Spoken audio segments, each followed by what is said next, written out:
हम उन्हीं की इस पावन कथा को श्रवण करते करते आज षष्ठम दिवस में प्रवेश कर रहे हैं। यह कथा भगवान श्री सुखदेव जी राजा परीक्षित को गंगा घाट पर सुखताल पर सुना रहे हैं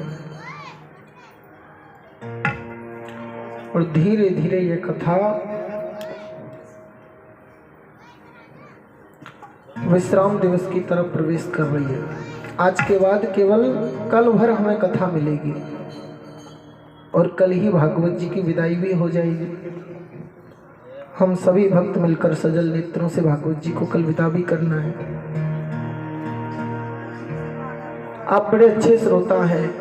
कुछ श्रोता ऐसे होते हैं जिनसे पूछा जाए कथा कहाँ विश्राम हुई थी तो बता नहीं पाते, पर आप तो रोज बता देते हैं। बड़े ध्यान से श्रवण करते हैं आप। तो माताओं, कथा कल कहाँ रुकी थी? हाँ, झांकी निकाल दो तो बता सकते हैं महाराज कथा कहाँ रुकी थी। नाचने कूदने को मिल जाए तो जल्दी से बता देंगे, और झांकी ना निकालो फिर नहीं बता पाएंगे। भगवान के कहने पर ब्रजवासियों ने इंद्र का पूजन बंद कर दिया। एक तो भगवान ऐसा करके प्राणी मात्र को यह संकेत देना चाहते हैं कि देखो, आजकल मनुष्यों के द्वारा विकास के नाम पर जो प्रकृति का हनन हो रहा है ना, लोग कहते हैं डेवलपमेंट हो रहा है, विकास हो रहा है, पर उस विकास के नाम पर कितना प्रकृति का हरण हो रहा है। विकास तो देख रहे हैं, पर उसके पीछे नुकसान कितना हो रहा है, इस बात की तरफ हमारी दृष्टि नहीं जा रही है। भगवान ने गिरिराज जी का पूजन इसलिए कराया कि तुम प्रकृति के पुजारी बनो। प्रकृति होगी तो तुम होंगे, प्रकृति नहीं रही तो हम भी नहीं रहेंगे। हमारा जीवन ही प्रकृति के आधार पर है।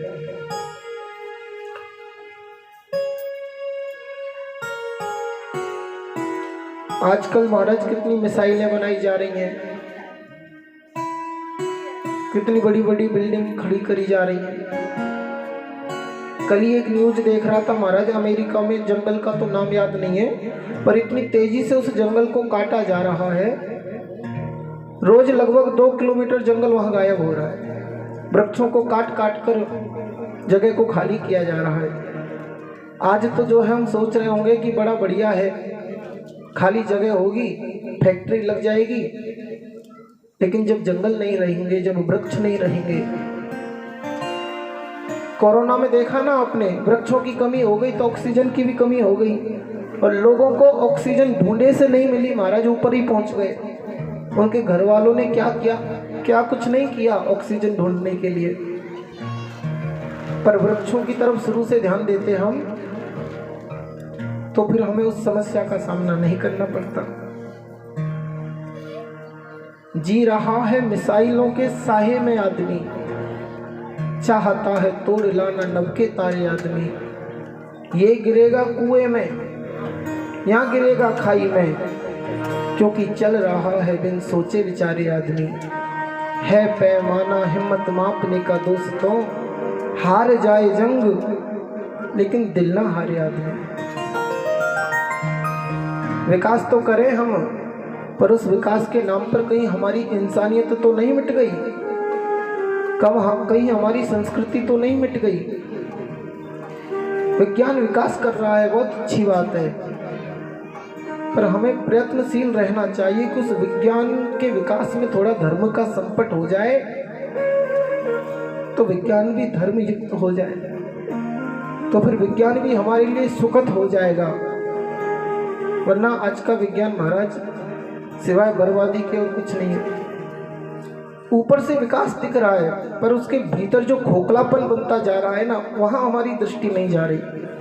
लेकिन भगवान ने हमें गोवर्धन पूजा से जोड़ा, भगवान ने हमें वृक्षों की पूजा से जोड़ा, यही संकेत दिया कि तुम प्रकृति के पुजारी बनो। हम पीपल की पूजा करते हैं, हम आम के वृक्ष की पूजा करते हैं, हम आंवले के वृक्ष की पूजा करते हैं। ये सब किसने सिखाए हमें? शास्त्रों ने सिखाए। शास्त्रों में कौन बोल रहा है? वो भगवान की वाणी है।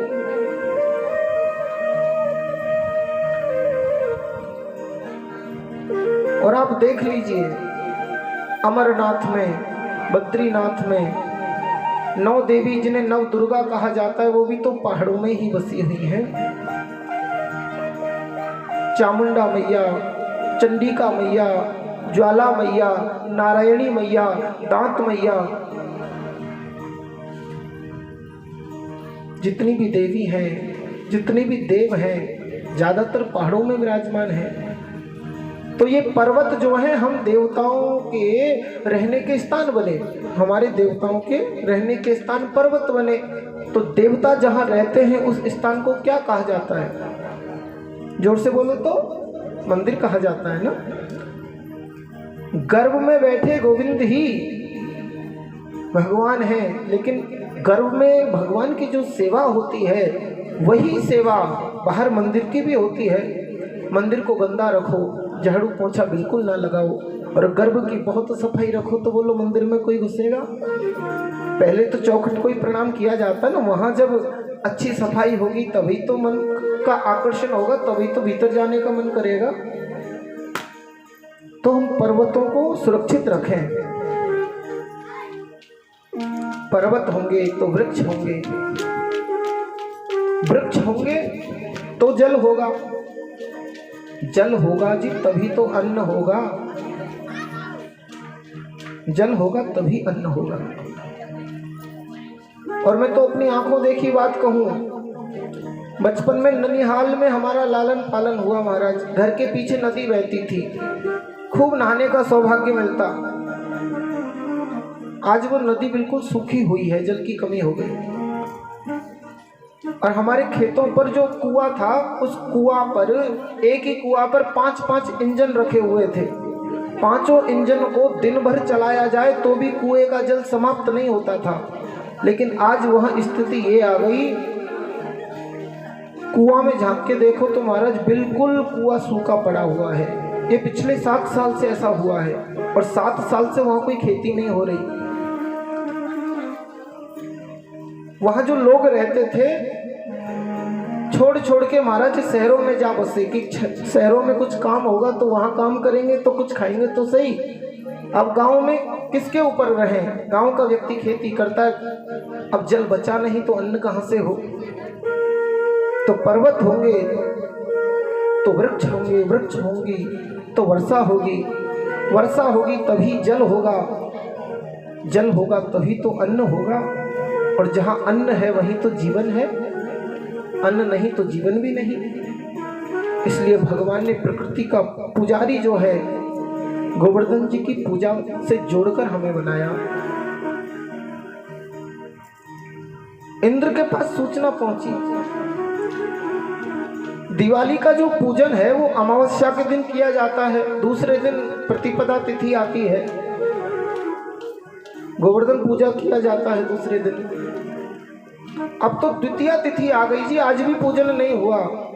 इंद्र ने पूछा, भाई समाचार क्या है? इस बार जो है कोई पूजन नहीं किया गया। देवता लोग कहते हैं महाराज अभी देखते हैं। और जब देखा तो कहा महाराज आपका पत्ता साफ हो गया। ब्रजवासी कृष्ण के कहने पर आपकी पूजा छोड़कर गिरिराज की पूजा कर रहे हैं, गिरिराज जी की पूजा में लग गए।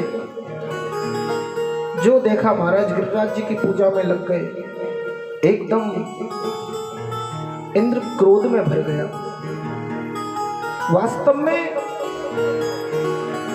इंद्र का अपमान नहीं करवाया था भगवान ने, उन्होंने तो केवल गिरिराज की पूजा करवाई थी, पर अपनी पूजा ना होना इसे इंद्र अपना अपमान मान बैठा। कई बार जिसे ज्यादा सम्मान ग्रहण करने की आदत पड़ जाती है, कभी तुम भूलवश उसको सम्मान ना दो तो वो उसे अपना अपमान समझ लेता है। तुम किसी के घर के सामने से रोज निकलो, भैया राम राम ऐसा कह के निकलो, और ऐसा नियम आपका पिछले 1 वर्ष से चला आ रहा है। आज वो व्यक्ति दरवाजे के बाहर खड़ा था, पर आपने उसे राम राम नहीं किया, आगे निकल गए। जानबूझकर नहीं, आप भूल गए, आपने नहीं किया, आपका चिंतन कहीं और था, आप निकल गए। उस व्यक्ति के मन में महाराज पिछले 1 साल की राम राम का कोई फर्क नहीं पड़ेगा, आज क्यों नहीं किया, वो उसे अपना अपमान मान बैठता है और क्रोध आ जाता है।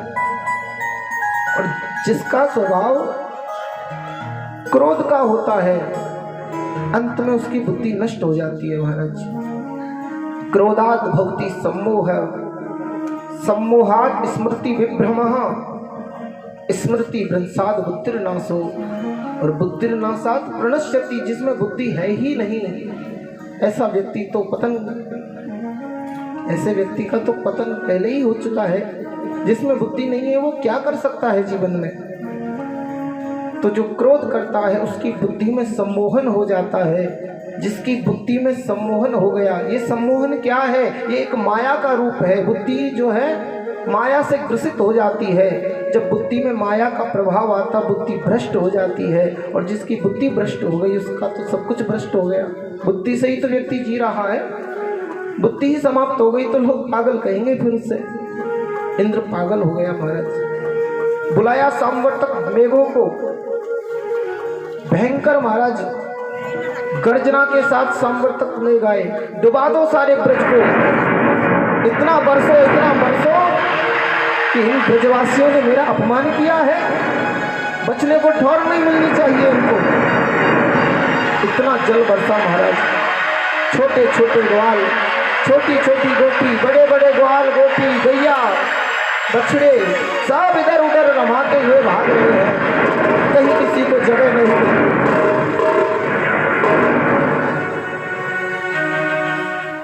छोटे छोटे बालकों को गोद में लेकर गोपियां भाग रही हैं। किसी ने कहा, बाबा नंद कहते हैं, अरे यहाँ से जल्दी भागो, चलो घर की तरफ भागो, जितना जल्दी हो सका है बैलगाड़ी में सामान को रखो, जल्दी चलो, जिनके बच्चे छोटे हैं वो पहले निकल जाओ।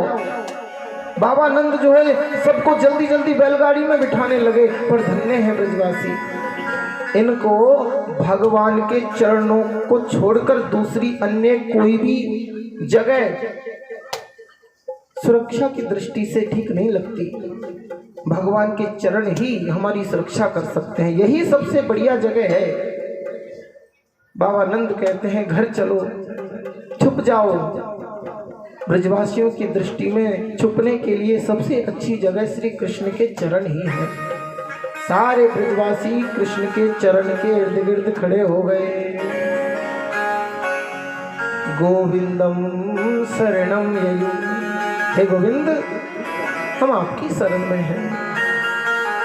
और जब कोई सच्ची भावना से गोविंद की शरण ग्रहण करता है प्यारे, तो फिर भगवान ने भी प्रतिज्ञा ले रखी है, जो मेरी शरण ग्रहण कर लेता है मैं उसे अभय प्रदान कर देता हूँ, मैं उसके समस्त संकटों का हरण कर देता हूँ, मैं उसके भय का हरण कर लेता हूँ, मैं उसे बचा लेता हूँ।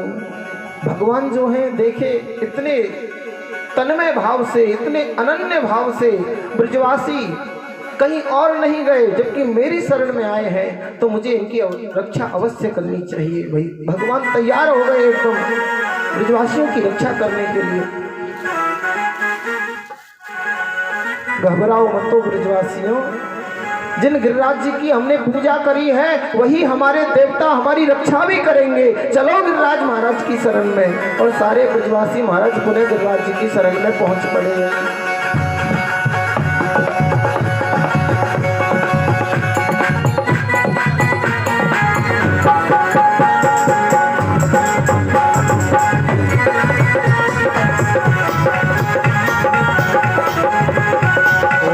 गोवर्धन गिरिधारी रे, हाँ गोवर्धन गिरिधारी रे, शुभ लेना हमारे।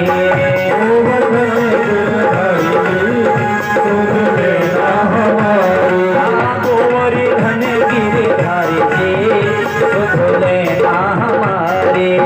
गोवर्धन गिरिधारी रे, शुभ लेना हमारे।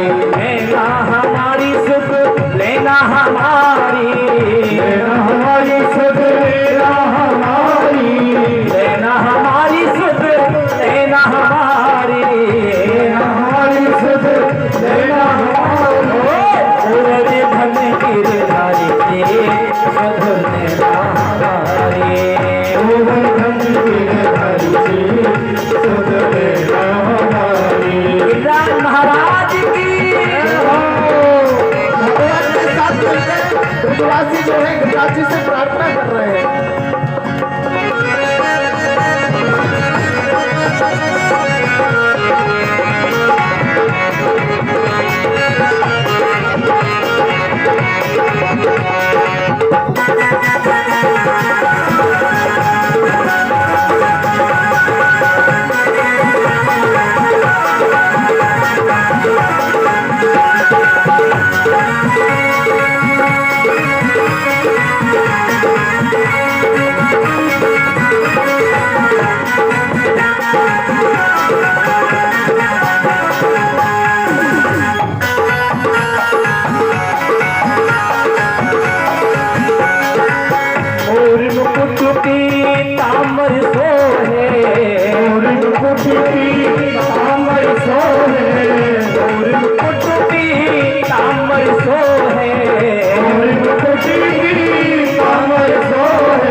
ब्रजवासियों आप चिंता ना करो, गिरिराज जी का हमने पूजन किया है तो हमारे देवता गिरिराज जी हमारी रक्षा भी करेंगे।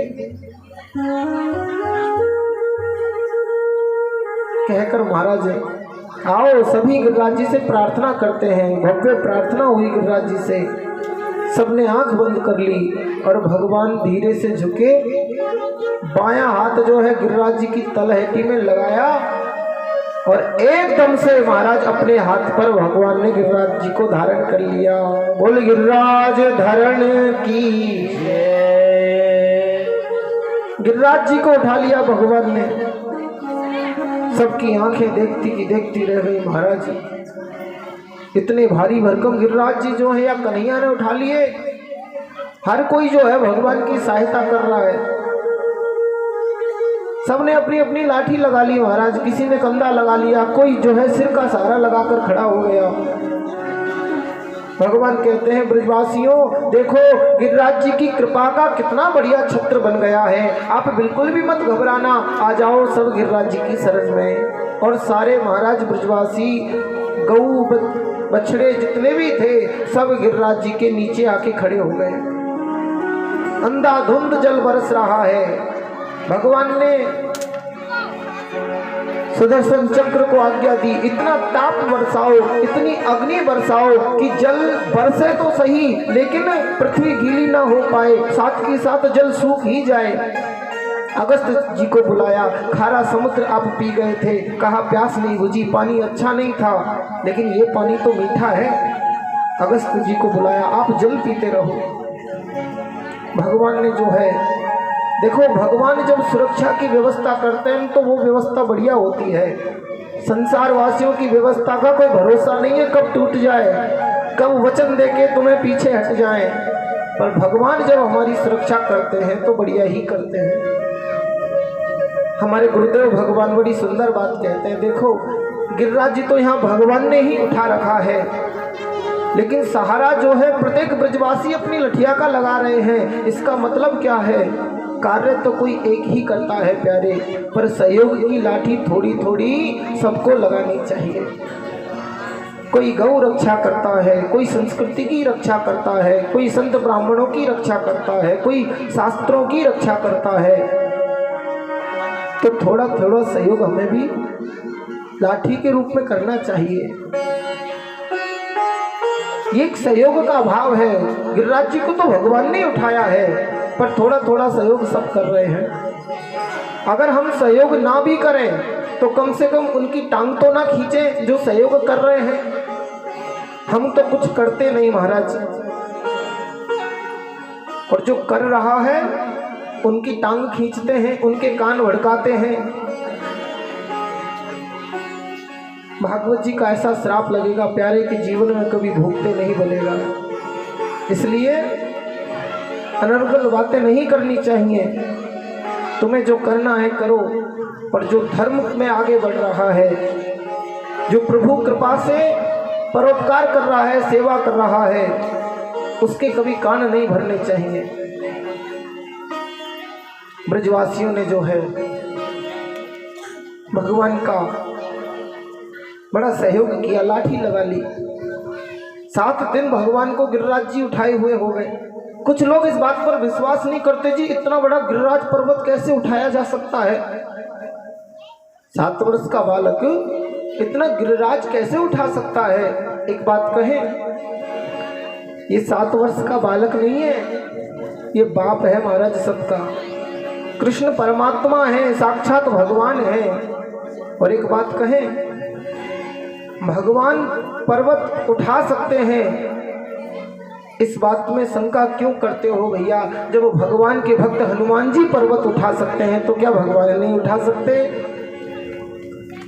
भगवान के भक्त हैं श्री हनुमान जी महाराज, और लक्ष्मण जी की रक्षा के लिए अपने हाथ पर पर्वत को रख के उड़ते हैं हनुमान जी। बोलो ये बात झूठी है?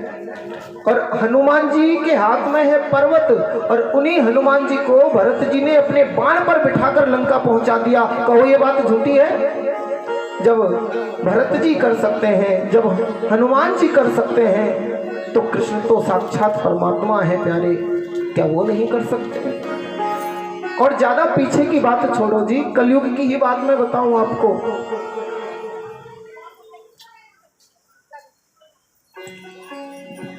पाकिस्तान में आज भी एक गुरुद्वारा है, गुरु नानक देव जी वहां बैठे हुए थे। किसी दुष्ट व्यक्ति ने, जब वो भजन कर रहे थे, साधना में थे, किसी दुष्ट व्यक्ति ने पहाड़ पर खड़े होकर एक बड़ी सी चट्टान जो है उनके ऊपर गिराने की चेष्टा करी। आप जानते हैं जब ऊपर से कोई वस्तु गिरती है तो उसका वजन बहुत ज़्यादा हो जाता है, हल्की वस्तु भी बहुत तेज उसका वजन बढ़ जाता है। तो वो चट्टान जब गिरी और गुरु नानक देव जी को जैसे ही पता चला तो उन्होंने हाथ केवल ऐसे किया और उनकी साधना का प्रभाव ऐसा था कि वो चट्टान बिना सहारे के, आज भी पाकिस्तान के गुरुद्वारे में ऐसे ही महाराज अटकी हुई है, वहां पर कोई बिना सहारे के। कहो जब कलयुग के भक्त कर सकते हैं, हनुमान जी कर सकते हैं, तो गिरिराज जी उठाना भगवान के लिए कौन बड़ी बात है। अरे उन्होंने तो पूरे ब्रह्मांडों का भार उठा रखा है, गिरिराज जी तो भगवान के लिए वो छोटी चीज है। भगवान ने जो है गिरिराज जी को उठा लिया। मैया कहती है लाला बेटा तेरा हाथ ना दुख रो, तू 7 वर्ष को और बिना खाए पिए तेने 7 दिन ते गिरिराज जी उठा रखो है। लाला तेरो हाथ ना दुख रो। ना मैया मेरो हाथ ना दुख रो। अरे कैसे ना दुख रो, जब कोई ग्वालिन जो है तू माखन की चोरी करे और जब कभी कभी पकड़े हो जाए तो ग्वालिन तेरो हाथ पकड़ लेवे, तब तू कहवे ओ ग्वालिन मत पकड़े मोरी भैया, मेरी दुख है नरम कलैया। तू कहे कि ग्वालिन मेरा हाथ छोड़ दे, मेरी नरम नरम कलाई में दर्द हो रहा है, मेरी कलाई दुख रही है। और आज भाई नरम नरम कलाई पे लाला तेने इतना भारी गिरिराज उठा रखे है, तेरी हाथ दुख ना रो। ग्वाल वाल पूछते हैं कन्हैया लाला 7 दिन ते हमने देखा, कभी हमने सीधे हाथ का सहारा लिया, सीधा हाथ थक गया तो फिर हम उल्टे हाथ का सहारा लेकर खड़े हो गए, उल्टा हाथ भी थक गया तो फिर हमने कंधे का सहारा लगा लिया, कंधा भी थक गया तो हम सिर के सहारे से जो है खड़े हो गए, सिर पे गिरिराज जी रख लिया। जब सिर भी थक गया तो महाराज फिर हम हट गए, हमने लठिया लगा दी। पर लाला हम तो देख रहे हैं 7 दिन ते तू बाएं हाथ की छिंगली उंगली पे जो है एक ही दशा में एक ही तरह से जो है 7 दिन तक खड़े हुए, तेरी उंगलियां ना दुखी लाला। ऐसा कर हम रोक के खड़े, तू थोड़ी देर सुस्ता ले, आराम कर ले तू है, फिर आ जाइयो बाद में। भगवान बोले मेरे बिना उठा पाओगे तो दारी के तू का समझ रो कर पूरा गिरिराज तेनी उठा रखो है, हमारा सहयोग का व्यर्थ जा रहा है। अच्छा ऐसी बात है तो ठीक है भैया, फिर मैं आराम कर लेता हूँ, तुम उठाओ। और भगवान ने जैसे ही अपनी उंगली को हल्का सा नीचे किया कि तड़म तड़म महाराज सारे लाठी जो है जितने भी थे चट चट टूट गई। वो कन्हैया बच्चे यो भैया गिरो ये तो, तब जाके भगवान ने दोबारा हाथ लगाया। अब महाराज सबको होश आया, हे भगवान हम तो खामा खा थक रहे, पूरा गिरिराज जी तो कन्हैया ने ही उठा रखो है।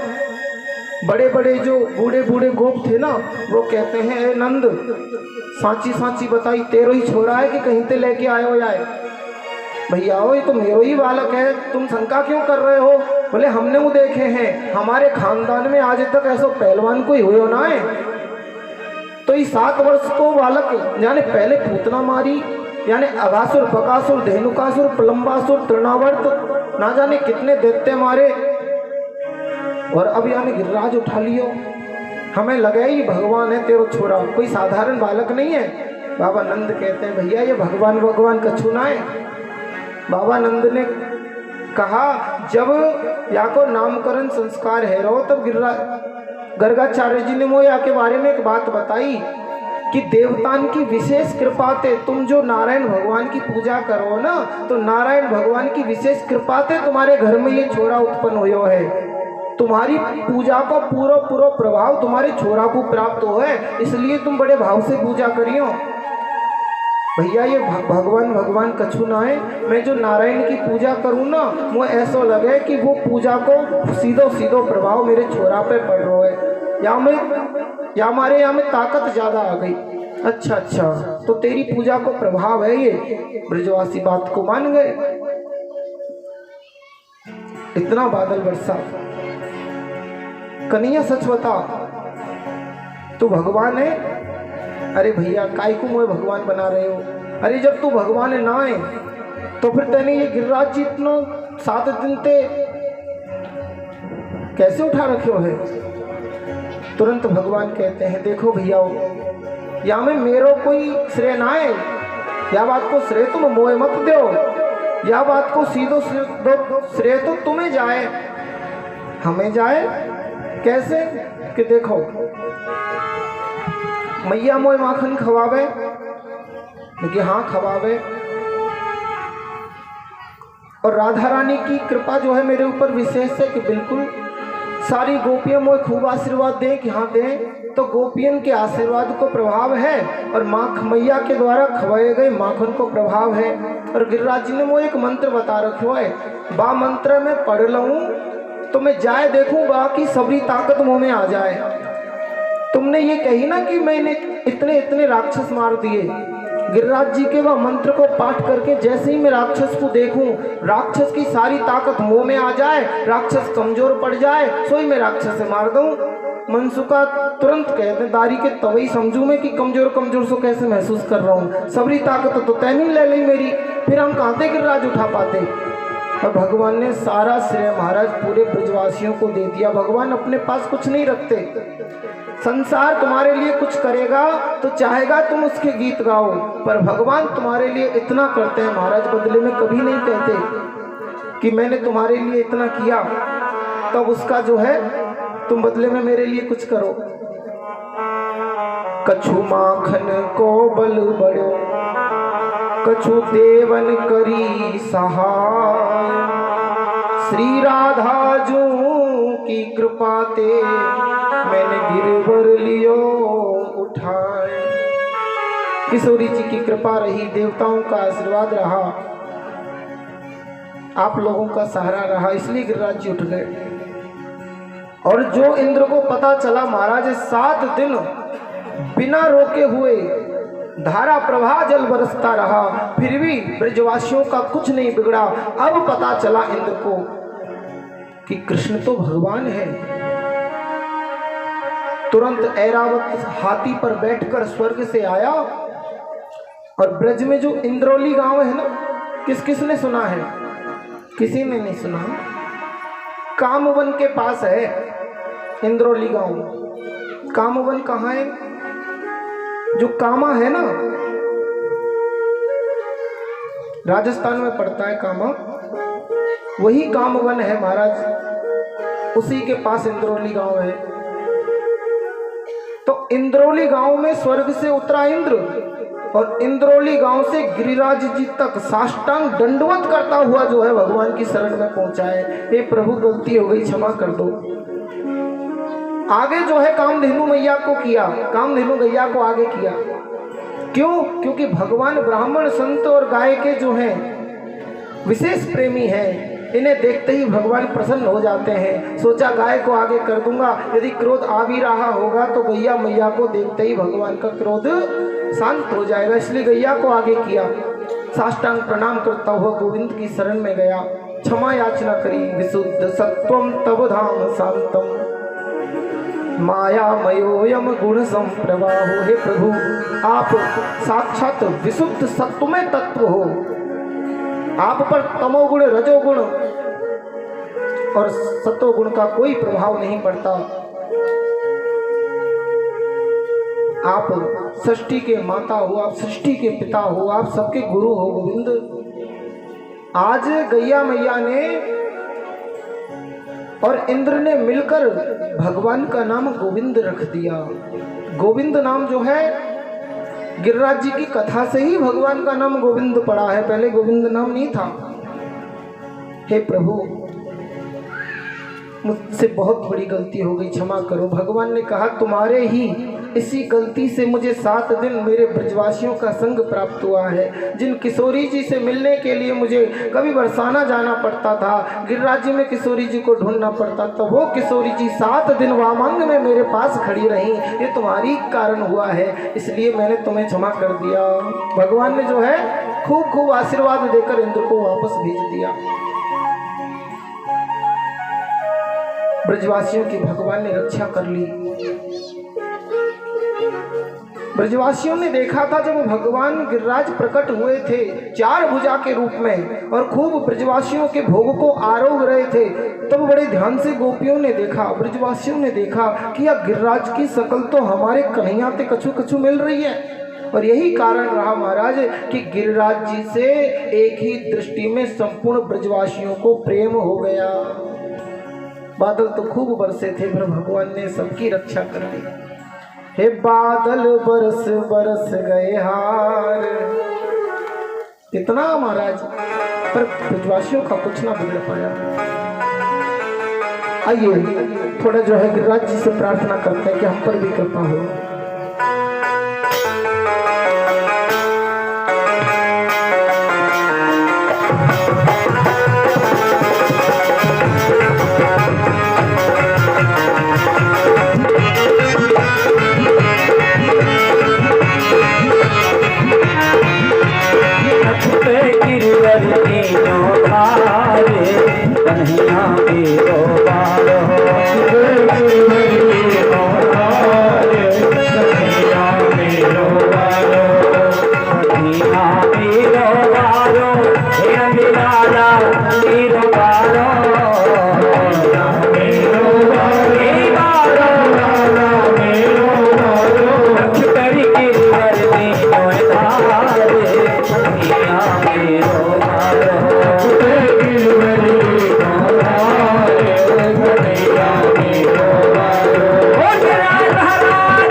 यशोदा मैया जोर लगाओ मेरे भैया, यशोदा मैया जोर लगाओ मेरे भैया, कहे यशोदा मैया जोर लगाओ मेरे भैया, यशोदा मैया जोर लगाओ मेरे भैया, गिरवर में बोधिया पारी भैया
कन्हैया मेरो वाले।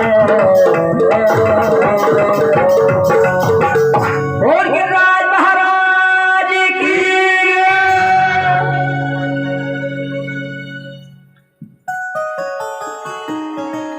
प्रतिपदा के दिन ब्रजवासियों ने गिरिराज जी का पूजन किया।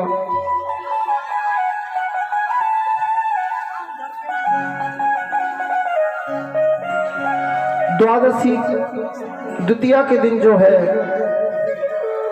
इंद्र ने जल बरसाना प्रारंभ किया और 7 दिन तक जो है लगातार जल बरसाया। 10वीं तिथि तक महाराज जब देखा ब्रज का कुछ नहीं बिगड़ा तो इंद्र खुद आए। 10वीं तिथि को भगवान से क्षमा याचना करके प्रणाम करके वापस गए। और अब 10वीं के बाद कौन सी तिथि आती है मैयाओं? 10वीं के बाद कौन सी तिथि आती है? अरे मैयाओं जोर से बोलो तो। 11 आती है कि एकादशी आती है? अच्छा दोनों ही एक है, चलो बढ़िया है। आज व्रत किस किस का है? 1 2 4 माताओं का व्रत है आज। तो 10वीं तिथि के बाद जो है 10वीं तिथि को स्वर्ग से इंद्र आए, भगवान को प्रणाम करके गए, क्षमा याचना करके गए। और 10वीं तिथि के बाद महाराज एकादशी आ गई। अब एकादशी तिथि को तो बाबा जो है निर्जल और निराहार व्रत करते हैं, जल भी नहीं पीते और कुछ खाते भी नहीं है। कई बार एकादशी तिथि में क्या होता है, एकादशी व्रत करने के बाद जो दूसरे दिन पारण का समय होता है वो बहुत थोड़ा होता है। द्वादशी तिथि के रहते रहते व्रत को खोलना होता है। अब कई बार द्वादशी तिथि बहुत कम समय की जो है। मैया एक बार पहना दो आप और फिर शांति रखो थोड़ा। बोली व्यासी महाराज की।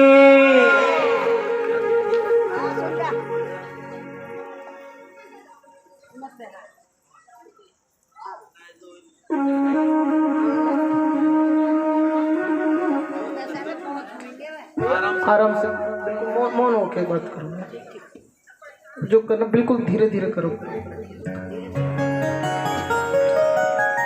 बोले गिरिराज भगवान की। एकादशी तिथि को बाबा नंद व्रत कर रहे हैं। दूसरे दिन पता चला द्वादशी थोड़ी है, तो जल्दी ही उस दिन जो है मध्य रात्रि में ही उनके नेत्र खुल गए। कई बार होता है ना, आपको कहीं जल्दी जाना हो, सुबह सुबह पैकिंग रात में ही हो गई, अलार्म भर लिया सुबह 4 बजे का, 5:30 बजे आपको निकलना है, तो अलार्म से पहले ही नींद खुल जाती है।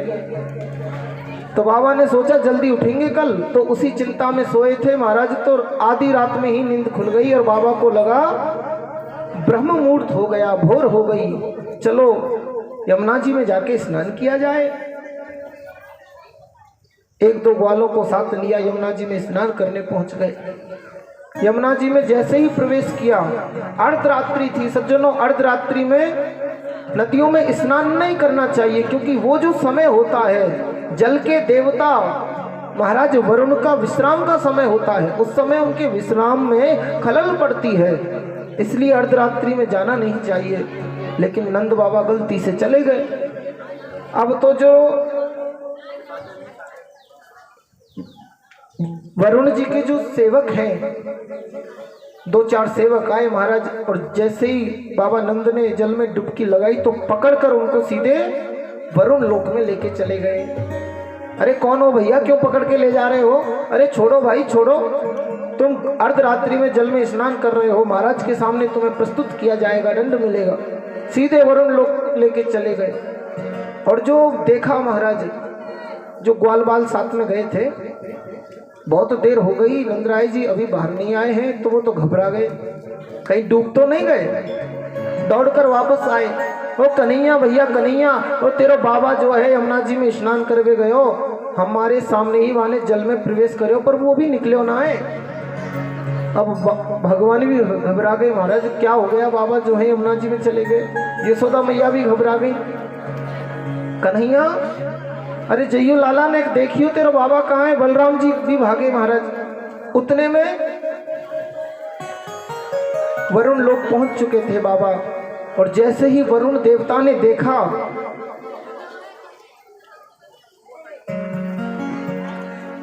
जैसे ही वरुण देवता ने देखा सज्जनों कि ये तो भगवान के ही बाप को पकड़ लाए महाराज। अरे नालायकों, अरे दुष्टों, ये क्या किया तुमने, भगवान के बाप को पकड़ लाए।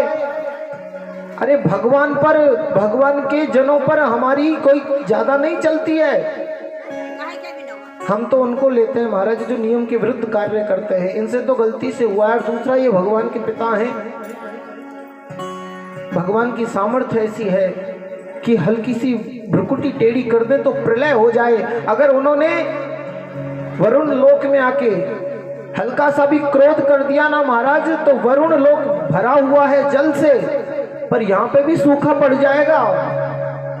ये तुमने क्या किया महाराज। हमें क्या पता था ये भगवान के पिताजी हैं। आपने कहा था जो अर्धरात्रि में स्नान करे पकड़ के ले आना, सो हम आपका बात माने पकड़ के ले आए। अब जल्दी से इन्हें वापस भेजो। भेजने की तैयारी करी गई। उसी समय वरुण देवता के मन में विचार आया, नहीं नहीं, इनको भेजना नहीं चाहिए, इनको यहीं बिठा लो। क्यों? क्योंकि इनको ढूंढते ढूंढते भगवान आएंगे, और भगवान के चरण जब हमारे वरुण लोक में पड़ेंगे तो हमारा ये लोक जो है पवित्र हो जाएगा, धन्य धन्य हो जाएगा। इसलिए वरुण लोक में ही बाबा नंद को बिठा लिया गया। खूब पूजा चल रही है, खूब उनकी सेवा चाकरी हो रही है, खूब जो है भोग लगाया जा रहा है। अरे भैया कौन हो तुम, मुझे एकादशी का पारण करना है, भैया जाने दो। बाबा क्षमा करना, आपका एकादशी का पारण हम यहीं करवा देते हैं। बढ़िया गर्मा गर्म दूध जलेबी मंगाई गई, और वरुण लोक में ही नंदराय जी के व्रत का पारण करवा दिया गया। भगवान कहते हैं मैया तू घबराइयो मत, अभी दोनों भैया जाके हम लेके आवे। और जो है लेने पहुंचे, यमुना जी में कूदे तो सीधे वरुण लोक में जाके पहुंचे, और जो देखा भगवान आए हैं। देखते ही महाराज भगवान को कुछ बोलने का मौका ही नहीं दिया वरुण जी ने, पहले ही साष्टांग चरणों में लेट गए। प्रभु जो भी हुआ है गलती से हुआ है, इसमें हमारी कोई गलती नहीं है गोविंद। आप हमारे ये सेवक पकड़ लाए, इन्हें पता नहीं था कि ये आपके पिताजी हैं, प्रभु क्षमा करो। पूछ लो बाबा से, हमने इनको कोई दंड नहीं दिया है, इनकी सेवा करी है, ये प्रसन्न है। सारी बात जो है पहली ही बार में खोल के रख दी कि प्रभु जो भी हुआ है गलती से हुआ है। भगवान कहे भाई वो तो बात सही है, पर तुम जो है ऐसे हमारे बाबा को क्यों बिठा रखा है, वहाँ जो है सब परेशान हो रहे हैं। प्रभु दर्शन का लोभ जग गया था, सोचा बाबा को ढूंढते ढूंढते आप हमारे लोक में आओगे, आपके चरण जो हैं इस लोक में पड़ेंगे, हम पवित्र हो जाएंगे। और वही हुआ गोविंद, आपके दर्शन की अभिलाषा थी वो मिल गई। वरुण जी जो है महाराज हजारों दंडवत करने लगे। वरुण जी के सेवक भी भगवान के चरणों में लेटने लगे। उधर नंदराय जी के चरणों में भी जो है हजारों दंडवत हो रही हैं। बाबा तो ऐसे आंखें फाड़ फाड़ के देख रहे हैं, भगवान या वरुण लोक में भी मेरी कन्हैया की रिश्तेदारी निकल आई। कन्हैया की रिश्तेदारी महाराज कहाँ कहाँ नहीं है। भगवान जो है बाबा को लेके आए, यमुना जी से बाहर निकले। जो बूढ़े बूढ़े गोप थे उन्होंने देखा नंदराय जी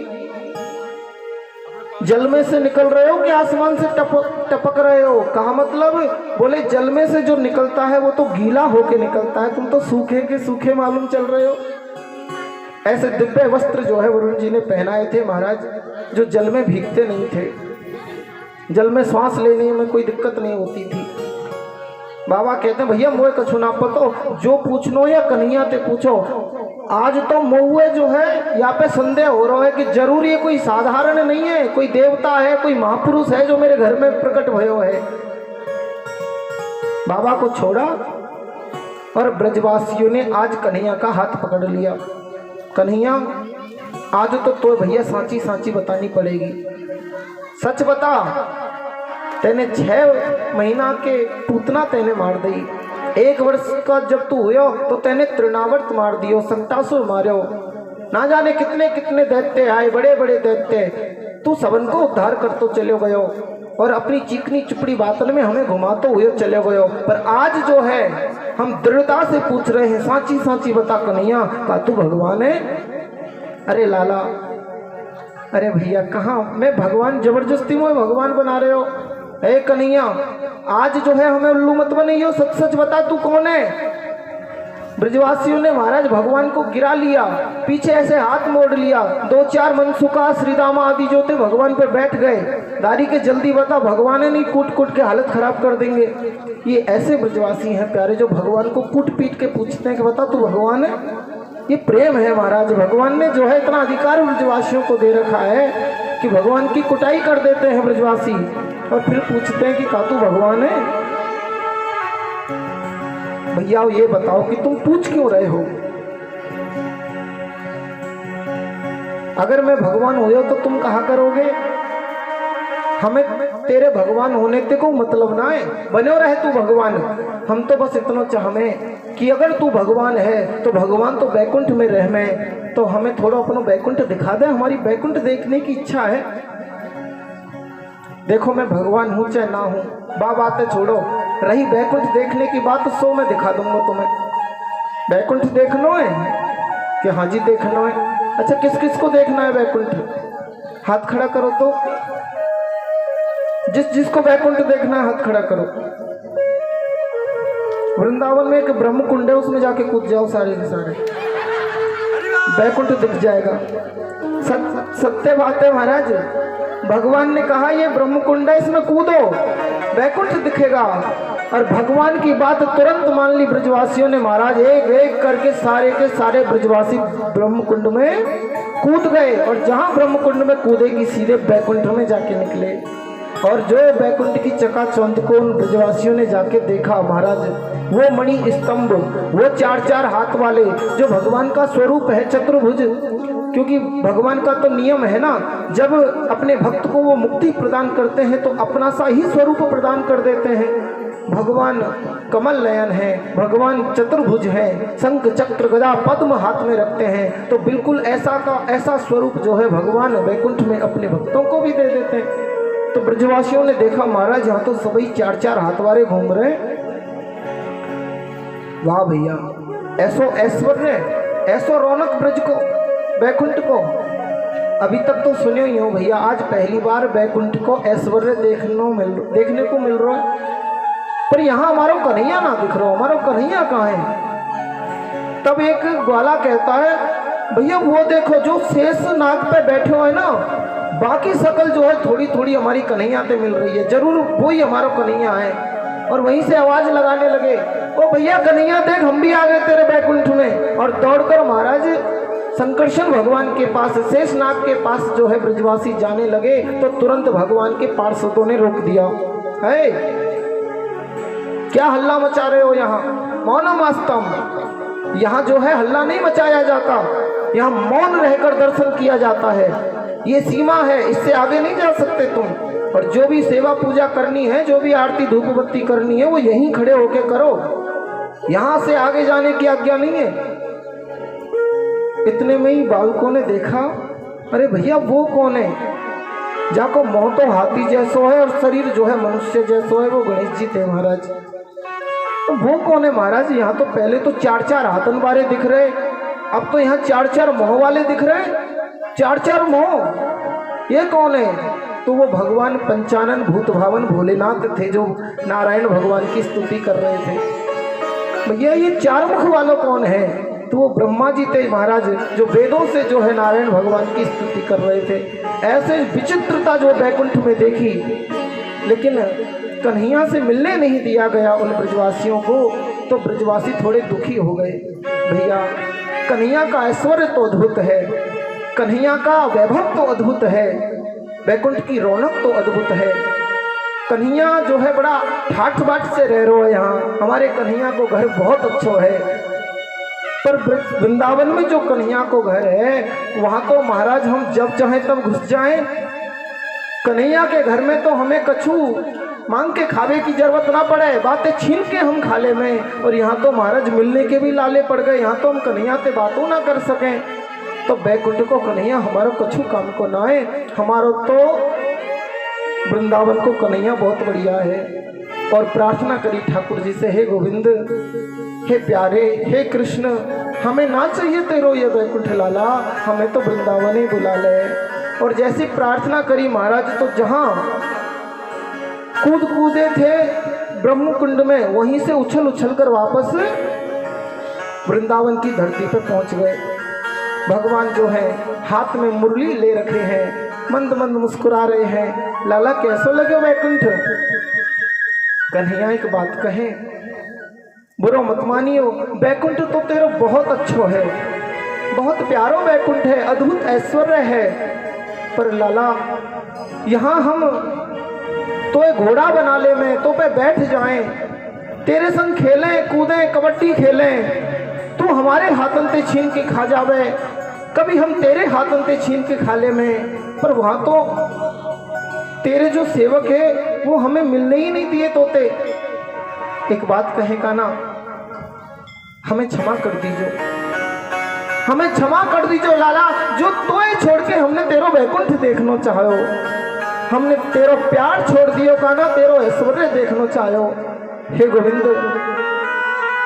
हमें नहीं चाहिए तेरो बैकुंठ, हम तो सदा तेरी ही शरण में रहना चाहते हैं। क्योंकि हमें पता है, जैसे गिरिराज जी के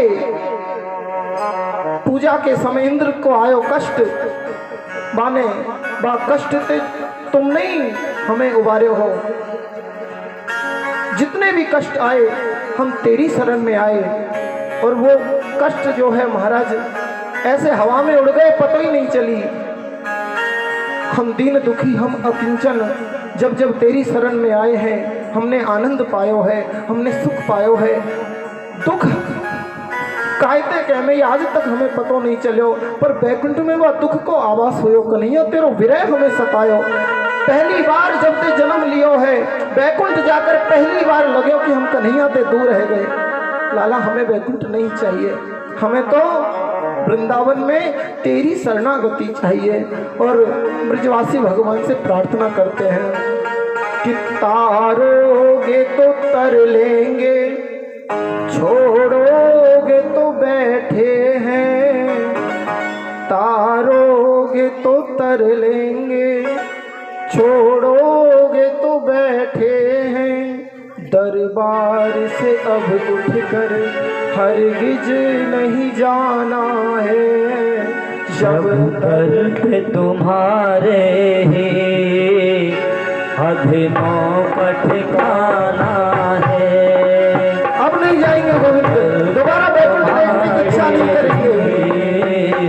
अधमों का ठिकाना है, फिर तेरी किस्मत में क्यों रंजी उठाना है, जब दर पे तुम्हारे ही अधमों का ठिकाना है, जब दर पे तुम्हारे ही अधमों का ठिकाना है।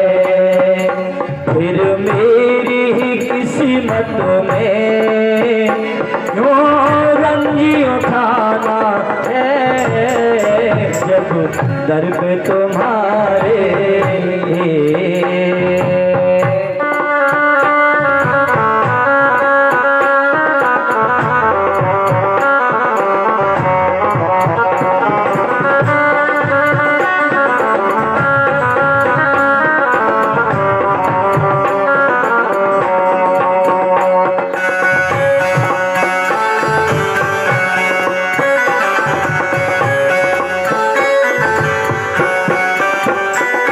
तारोगे तो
भगवन निभुलेगी नहीं भगवन, जैसे भी निभाओ अब, जैसे भी निभाओ अब, तुमको ही निभाना है जब तक तुम्हारे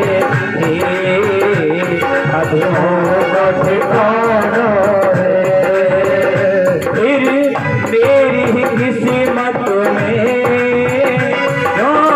रंजी उठाना है जब तक तुम्हारे अधरों का ठिकाना है। फरियाद को सुनने में है कौन सिवा तुम्हारे, फरियाद को सुनने में है सिवा कौन तुम्हारे, है सिवा कौन तुम्हारे, है सिवा कौन तुम्हारे। कर तुम न सुनो मेरी, कर तुम न सुनो मेरी, फिर किसी को सुनाना है जब दर पे तुम्हारे अधरों को ठिकाना है।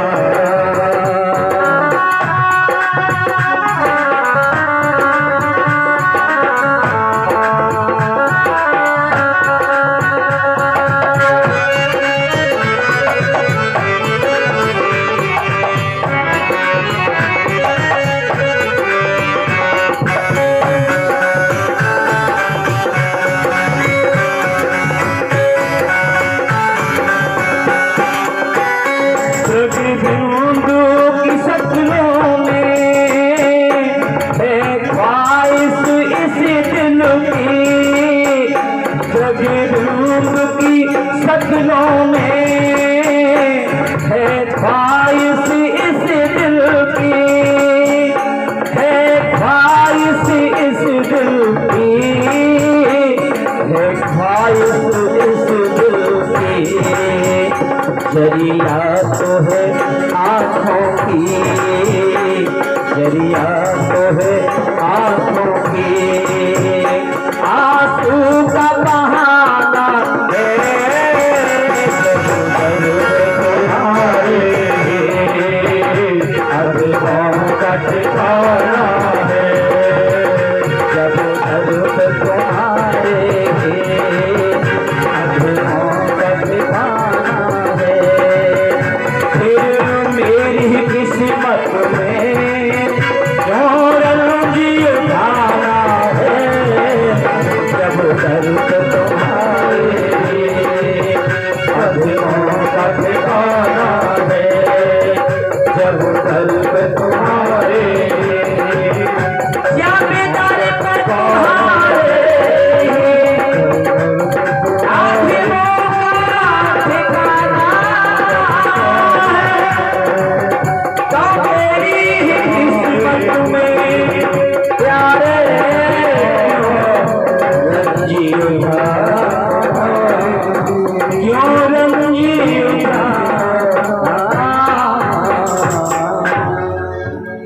जब दर पे तुम्हारे ही